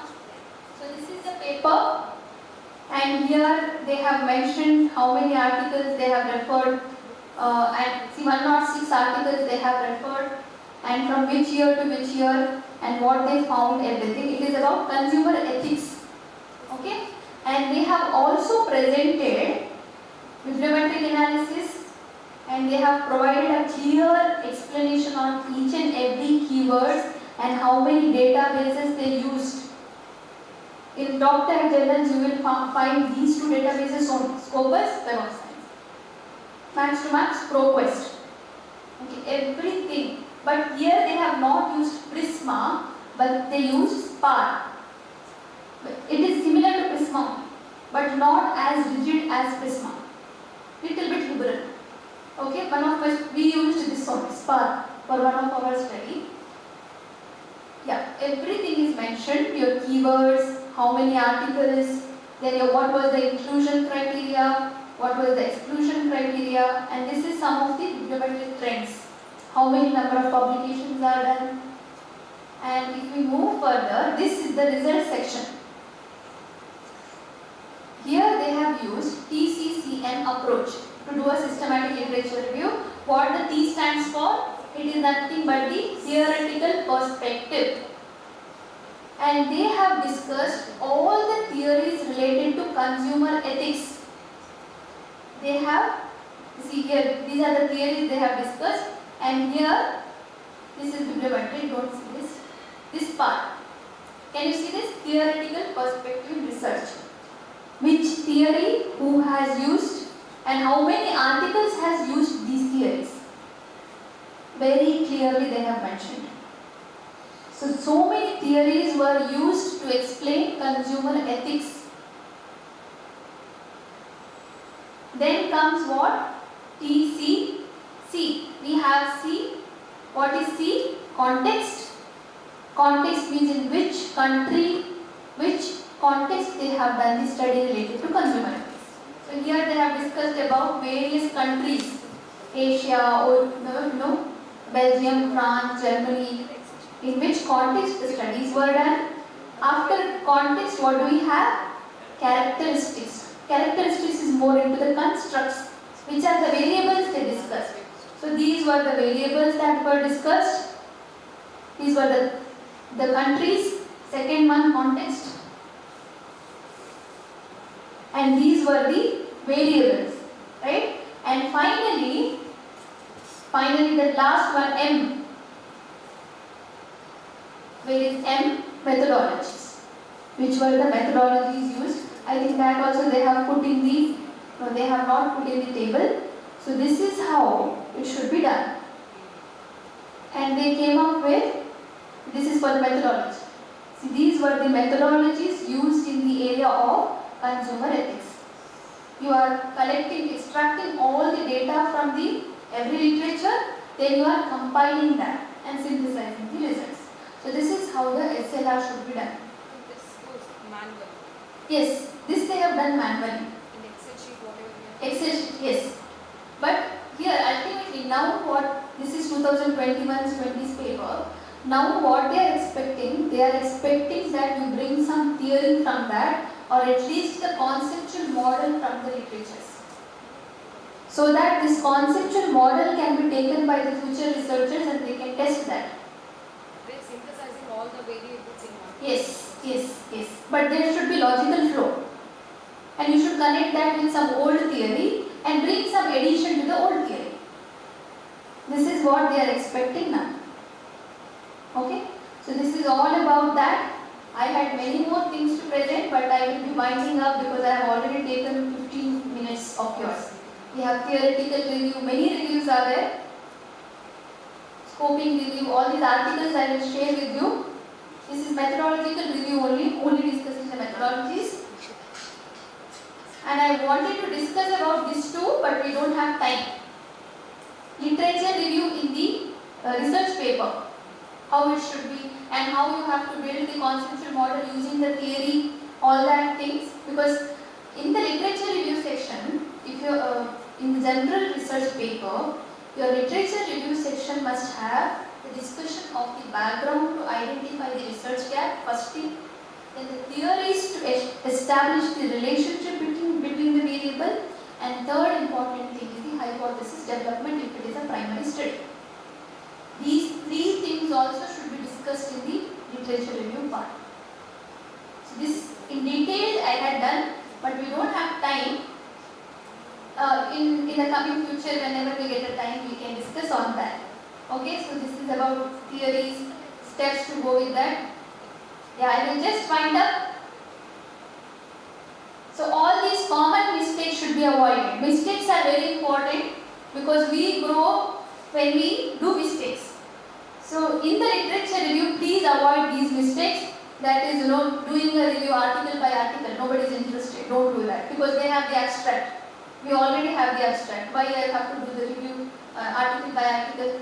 It is not required. Then most of the time we don't show the contradictory evidence. We want to prove that it is positive only. There is a positive relationship only. Even though I find the article that states negative relationship is there, I will avoid that article. I will ignore that article because my examiner will question me. Right? Then outdated and non-peer reviewed articles should be completely avoided. Don't go to take until and unless it is the theory that you are going to take. That's fine. Then no logical flow between the themes. This also should be avoided. Then your literature review and hypothesis development should be linked. Very important. Your literature is telling something, your hypothesis is telling something, this should be avoided. Then failing to highlight the gap. See, whatever type of review we do, whatever kind of systematic way we do, finally what is the outcome? You have to justify that your study is novel, right? For that, what do we need? Research gap. The main aim of conducting literature review is nothing but research gap only. Right? Okay. So this is all about that. So these are some of the softwares that you can use for referencing. If you have not started to use, please go ahead with Mendeley or Zotel or any of the kind of reference management, database, screening, and this is the AI tools. Screening. So you can take this snapshot of this. I have got from one very good site. Ryan is the most, very good AI tool if you want to do a literature review. Okay? If you just see some of the videos on YouTube, you will come to know it is very user friendly. But it has a limit. Only certain trials will be there, then you have to pay and use. So these are some of the tools. Yeah, you can decide which one you want to take up, and I am going to wind up. Thank you so much, and I would like to end by giving the credit to these many resource persons. I have, if I am taking the session, it's because I have attended so many workshops from different resource persons from different places, and the materials and everything I have shared, I have created by considering their format, and I have shared it with you. Okay, so a special credit goes to these resource persons. And there is also one of the prominent person in YouTube also. If you want to learn more about meta-analysis, you can refer to the lecture series of Professor Noor. And the trigger to do meta-analysis I got from Professor Kalabundi. He is from IIM Bangalore. Then you will find many workshops by Jasprit Kaur regarding meta-analysis. You can refer that also. That is very easy to understand. She has many publications in that. Then GitHub, you will get the materials. and the whole slide content is from the book by Borenstein. So you can refer that, Introduction to Meta-Analysis. It is a very good book, easily you can understand. Okay, I hope those who are doing PhD, you can, now after this session, you can set one of the paper as meta-analysis. Plan out for meta-analysis along with literature review, and then you can continue with your research. So one important thing, and this is the last advice I would like to give, the researcher who has done an extensive literature review, who has completed the literature review paper and published or not published, that is the researcher. But if you have that, any presentation, any Viva OS, smoothly you can defend. Because in order to do what is not done, you should have the proper background of what is already done. So in our Kothari book we learn clearly, right? Research is a journey from known to unknown. So if you are clear with the known, definitely you can find that is unknown. Okay, thank you so much. And I thank Shaileshi ma'am, Nishta ma'am, and everybody for calling me and having me here. Thank you so much for the online participants also for your patient listening. I hope those who could not catch up, they can watch YouTube. Thank you.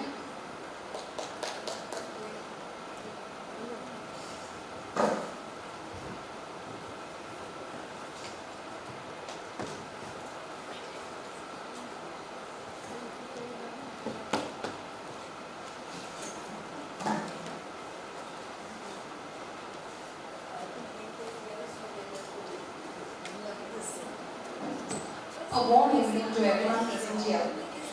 As we have come to the end of the session, I would not say end because research is an ongoing process. But as of now, we have to put an end to a session.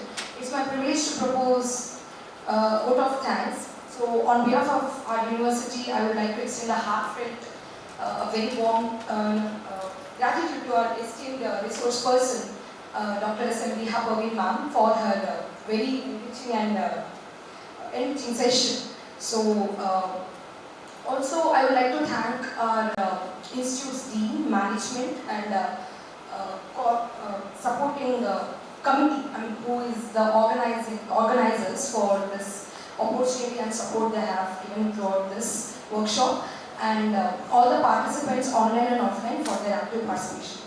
So thank you so much, ma'am.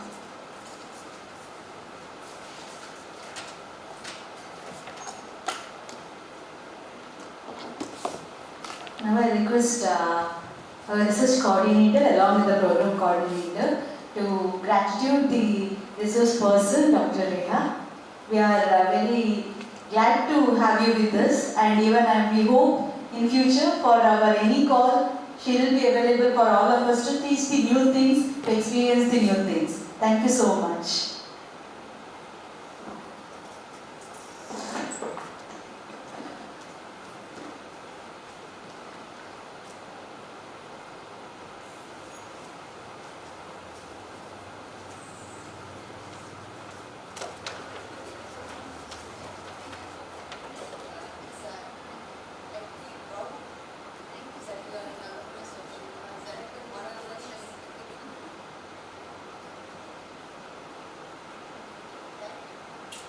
You all can come one to the